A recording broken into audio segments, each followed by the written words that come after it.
What is up, guys? Randomonium here with a video on the newly released information for the highly anticipated Warwick rework. Normally I would not make a video just over a teaser trailer, but Riot has also posted a new story on their universe page on the origins of Warwick. And you all know how I love new lore, so I just had to make a video on this. So what I'm going to do for you is I'm going to show you the teaser trailer in its entirety, and then I'm going to talk about what information we can glean from the teaser trailer, the artwork on the universe page, and also the story of Warwick's origin. Alright, so here it is, the teaser trailer for the new Warwick.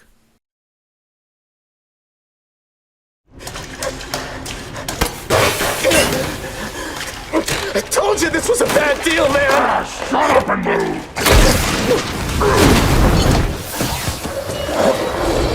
Which way? Over here!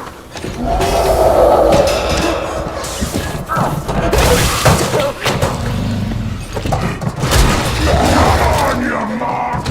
I see it! I see it! We're almost there, man! Let's go!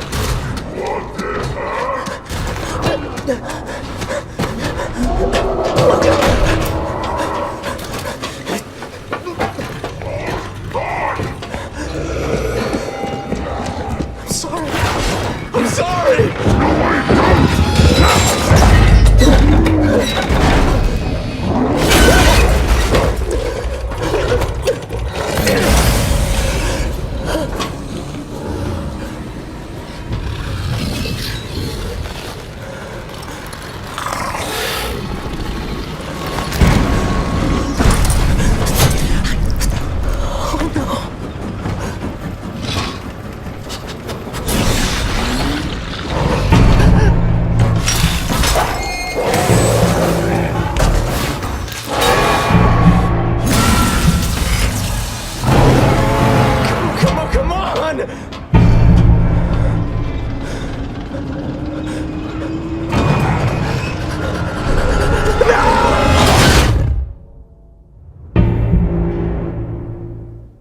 Pretty amazing, huh? I want to stress that the rest of this video is highly speculative, and all of this is just my personal opinion.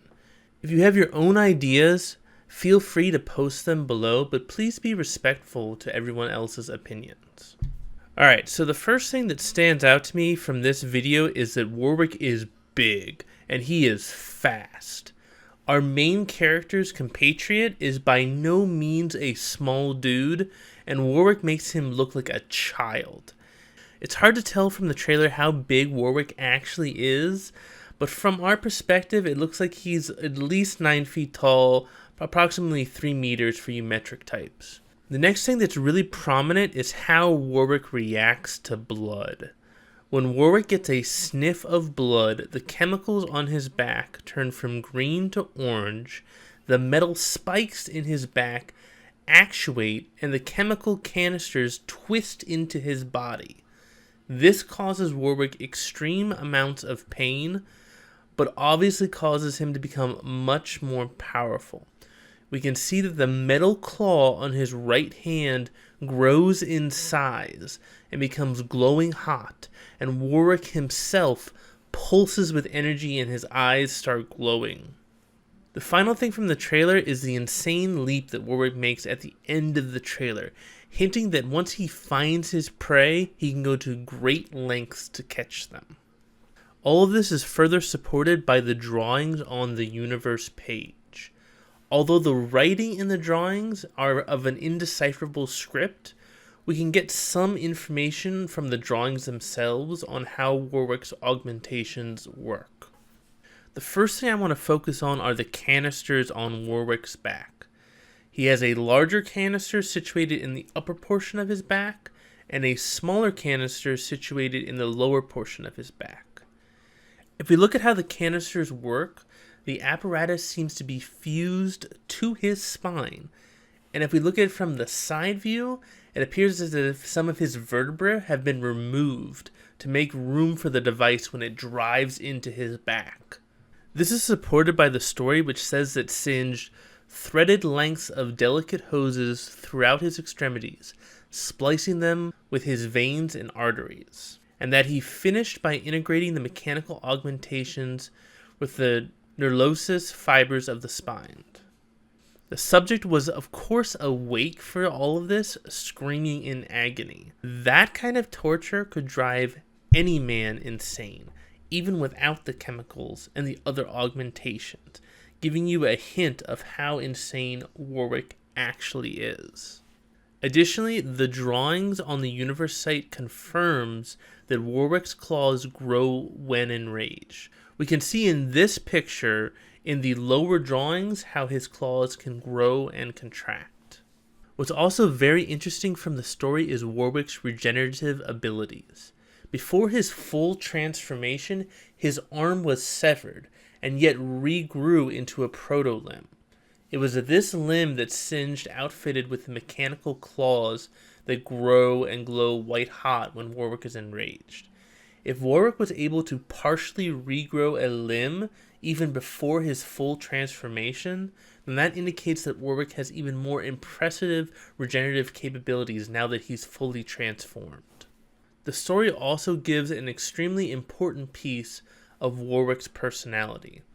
It reads, "Subject wailed and pleaded, insisted he was no longer a monster, but a good man." What we can gather from this is that Warwick was an evil individual, but he changed his life. He turned his life around and buried the evil deep within him. However, Singed saw that evil within him and against his will brought it back out again. The story opens with Singed saying, "Only a disciplined eye could recognize the beast within, yearning for release. How could I refuse?" This duality will most likely make up a lot of Warwick's voice lines and play a huge role in his background story. My guess is that Riot is going to do with Warwick what they also did with Scion, but in reverse. Warwick's going to be lucid and more intellectual when he's out of combat, maybe even remorseful for what he's done, but he's going to turn into an unforgiving beast as soon as he smells blood. Unfortunately, that's all we can gain about Warwick's personality from the story. However, we can get quite a bit of information about what his kit might be. We all know that Riot defines Warwick as a diver from their previous blog on classes and subclasses, and it's really unlikely that they change his role with his rework. So chances are he's going to be a diver, which means he's going to have a good mix of damage, tankiness, crowd control, and engage. For his passive, I think they're going to play up that he is a hunter, and I think that he's most likely going to have an ability which allows him to hunt wounded enemies. I'd love to see a new mechanic which allows him to smell where bleeding enemies have gone, perhaps allowing him to follow a scent of blood to his victims. For his Q, I expected that it's going to be some type of regenerative ability like Warwick already has. I could see them giving him the Rengar treatment and turning his Q from a point and click into an AoE swipe that heals for every enemy that's hit. This will most likely be Warwick's bread and butter move and on a very low cooldown. For his W, I expect some kind of steroid that increases his offensive capabilities like we saw in the video. I wouldn't be surprised if this ability costs Warwick a percentage of his health, but also gives him increased damage and attack range. For his E, I expect some type of movement speed increasing ability. In the video, we saw that Warwick was running around on all fours, and I think that's probably something they're going to do. It's going to be something very similar to kind of what like Volibear does. This ability also might pair with his passive, allowing him to move even faster if he catches the scent of enemies. And finally, for his ultimate, I believe it has to be some type of long-range engage. You don't end the video with a massive leap like that unless that's his ultimate. It's possible that he also has a steroid on his ultimate instead of his W, but those two seem like different abilities to me.